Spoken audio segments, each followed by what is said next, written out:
Hong Kong, August 1972. Exactly 12:45 p.m. The air is a thick, humid soup of diesel fumes and roasted pork from the catering tent. It's the kind of heat that doesn't just make you sweat, it sits on your chest like a wet blanket, making every breath a conscious effort. We were on the set of what would become the most influential martial arts film in history, but back then, it was just another grueling production in the hills of the New Territories. The red light was off. The film wasn't rolling. The producers and the high-level executives from Warner Brothers were half a mile away in their air-conditioned trailers, nursing cold drinks and looking at spreadsheets. This wasn't a choreographed sequence for the cameras. There were no safety mats, no wires, and no stunt coordinators holding clipboards to ensure everyone went home in one piece. There was a strict rule on this set. Do not engage the lead actor. It was a matter of insurance, a matter of respect, and a matter of survival for the production schedule.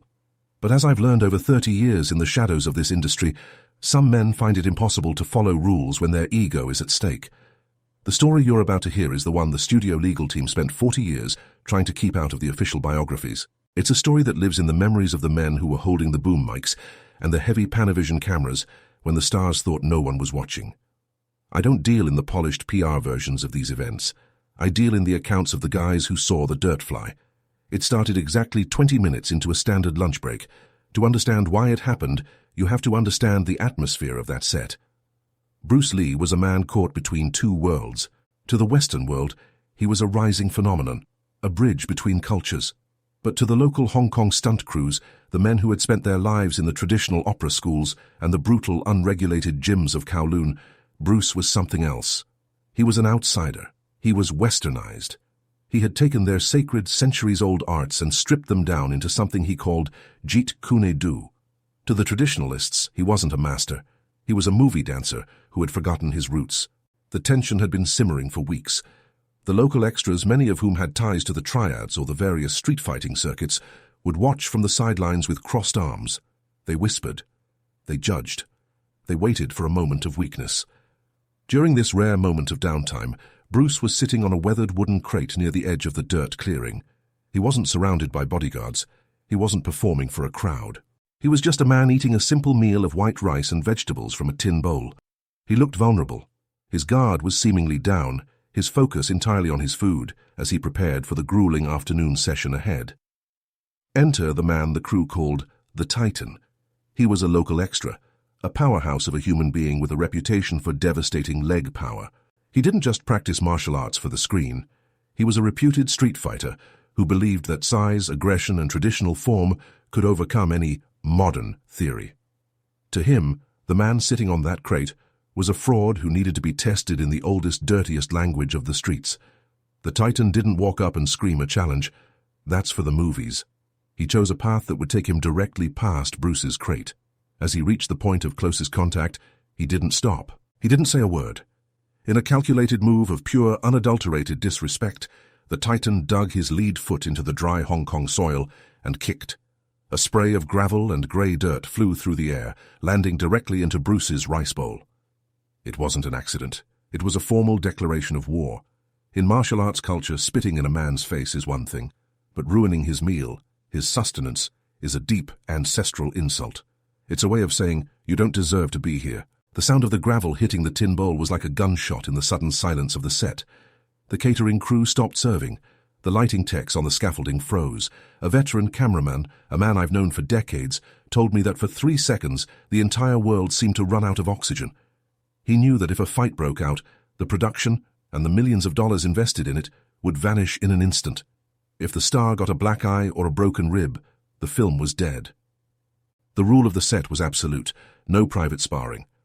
But this wasn't sparring. This was a challenge that had been made so publicly that it couldn't be ignored without Bruce losing the respect of every man on that crew.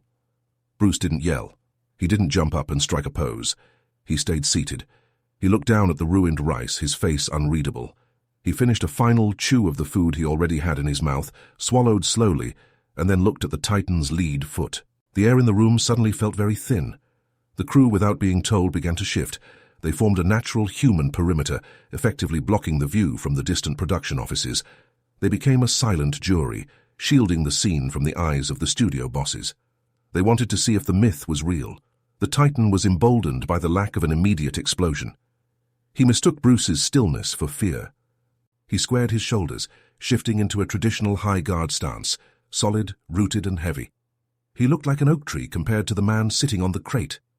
He let out a short, mocking breath, a silent invitation for Bruce to try something. The agreement between the two men was silent and instantaneous. There would be no referees, no second chances.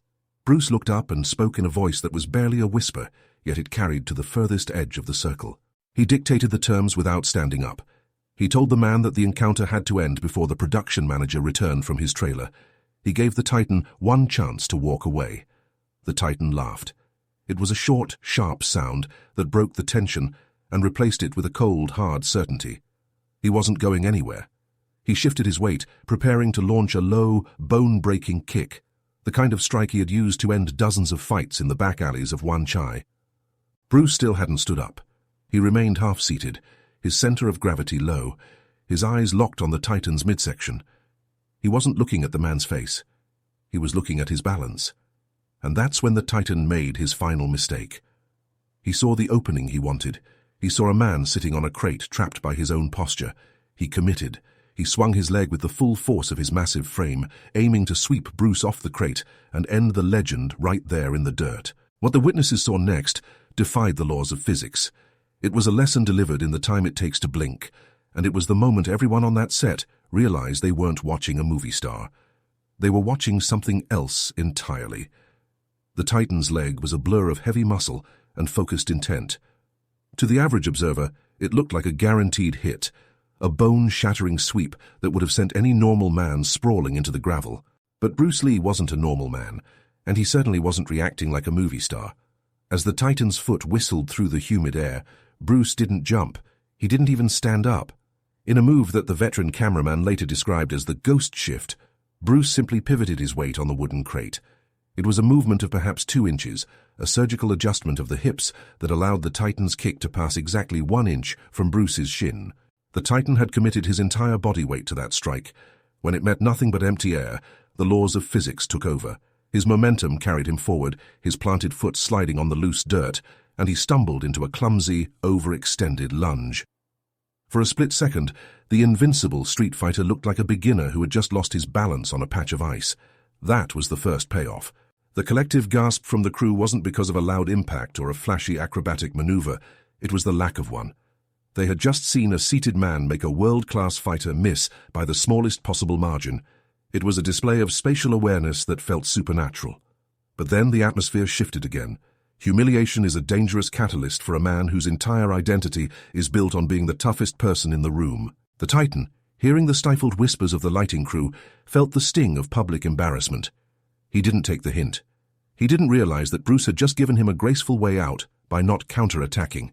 Instead, the Titan's face contorted with rage. He abandoned his traditional stance. He forgot the one exchange rule. He lunged back toward Bruce with a wild, overextended right hand, a looping punch born of pure ego and desperation. He was no longer a martial artist. He was a brawler trying to reclaim his pride. And that was when the loop reopened. Bruce Lee finally stood up. It wasn't a slow, dramatic rise. It was an explosion of verticality. In the time it takes for a camera shutter to click, Bruce went from a seated position to a perfectly balanced, upright stance. He didn't retreat. He stepped into the Titan's space, effectively jamming the man's punch before it could even reach full extension. This was the 3-second eraser. Bruce's hand moved faster than the 24 frames per second cameras could have ever captured. It wasn't a swinging punch or a theatrical strike. It was a short-range stop hit, delivered with the heel of his palm directly into the Titan's solar plexus. There was no loud crack of bone, just a sickening thud, and a sharp, involuntary hiss of air escaping the Titan's lungs. The giant didn't fly backward through a wall like you see in the cinema. Real violence is much more efficient and much quieter. The Titan simply wilted. His knees hit the gravel first, followed by his hands, as his nervous system struggled to process the shock of the impact. He looked like a balloon that had been pricked with a needle. He was conscious, but he was no longer a participant. His breath was gone, and with it, his desire to fight. Bruce didn't follow up with more strikes. He didn't shout. He didn't even look at the man on the ground for more than a second. He simply turned back to his crate, sat down, and looked at the dirt-covered rice in his bowl. "Go clean yourself up," Bruce said quietly to the man gasping at his feet. "We have work to do in 10 minutes." The silence that followed was absolute. The crew didn't cheer, they didn't clap. They just slowly drifted back to their stations, their eyes wide, their movements mechanical. They had just witnessed a 3-second clinic in the physics of neutralization. It wasn't a fight, it was a correction. Within minutes, the unit production manager returned from his trailer, wiping sweat from his forehead and shouting for the next lighting setup. He looked at the Titan, who was being helped to his feet by 2 other extras, and asked why the man looked so pale. "The heat," the cameraman replied without missing a beat. "It's a killer today." That was the omerta of the Hong Kong film sets. The studio, Warner Brothers and Golden Harvest, couldn't afford to have their primary asset, the man carrying the weight of a multi-million-dollar production, labeled as a street brawler. If the insurance companies found out that Bruce was engaging in unsanctioned fights with Triad-linked extras, the production would have been shut down immediately. The story was buried under layers of professional loyalty and corporate necessity. The legal teams ensured that no mention of the Rice Bowl incident ever made it into the official production logs. To the world, Bruce Lee was the Zen master of the screen, a man of philosophy and choreographed grace. But to those of us who were there, he was a warning. The Titan never spoke of the incident again. He finished his work on the film, but his swagger was gone. He had looked into the eyes of a man who had eliminated every unnecessary movement from his soul, and he had realized that his size was nothing more than a larger target. Over the years, the story began to leak out in fragments. Some claimed the extra was hospitalized, others said Bruce bought him a new meal afterward. The truth is simpler. Bruce Lee didn't fight him to prove he was a master. He did it because on a set that chaotic respect is the only currency that keeps the peace. He did it to show that in the presence of true discipline, ego has nowhere to stand. I've spent 30 years watching tough guys fold. I've seen champions of all stripes crumble when the cameras aren't there to protect them. But I never saw anything like those 3 seconds in August 1972. It's the detail that the biographies always miss, the fact that the most dangerous man in the world was also the most economical. Real power doesn't need a stage. It doesn't need a cheering crowd or a slow-motion replay. It is the ability to end a conflict before the witnesses even realize it has begun. The world can continue to debate the myth of Bruce Lee. They can analyze his films and argue about his weightlifting routines. But for the handful of us who were standing in the dirt that day, there is no debate. We saw the ghost shift. We heard the 3-second eraser. The footage of that fight doesn't exist, but the scars on the Titan's pride certainly did. And that, more than any movie ever made, is the true legacy of the man on the crate. The world may doubt, but those who were there, they never forgot.